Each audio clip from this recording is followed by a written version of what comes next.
To our dear faithful and dear pilgrims of hope, good morning to all of you. Maligayang pagdating po sa Manila Cathedral.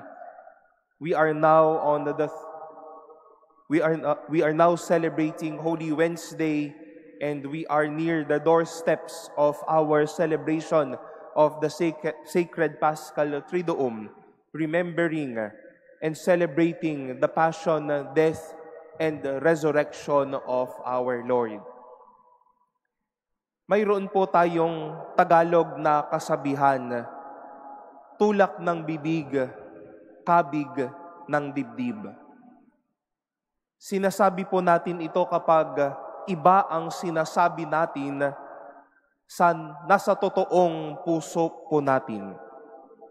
Maybe, for example, we are saying that we are fine, but deep inside, we are not really fine.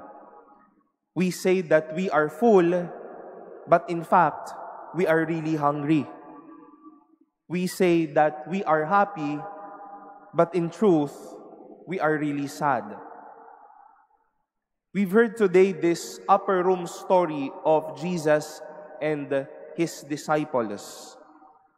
After the revelation of Jesus that one of his disciples will betray him, the hot question was, who among us will it be? But before saying, or before the said setting, may naganap na palang arrangement between Judas and the chief priests.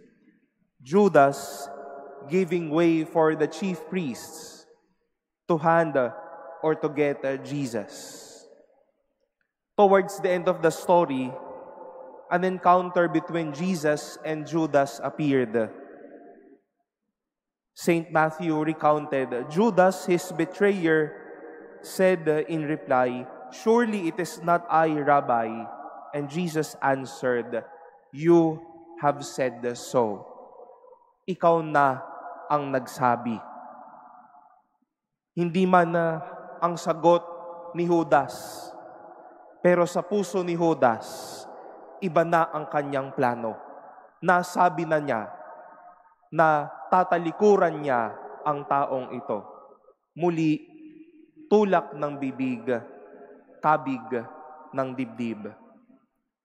My dear brothers and sisters, it is grace that we may seek integrity, honesty, and consistency from what is inside towards what we shall speak.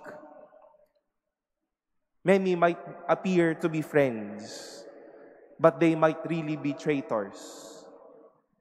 They might be agreeing with you, but at your back, they are disagreeing with you.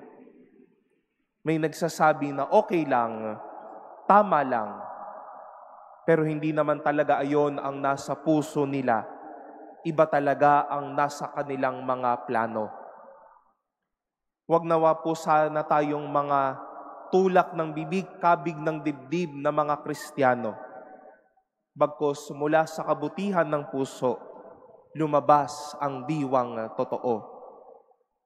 Huwag magsinungaling, huwag mapanloko. Sa totoo lang tayo lagi, hindi sa tulak ng bibig at kabig ng dibdib.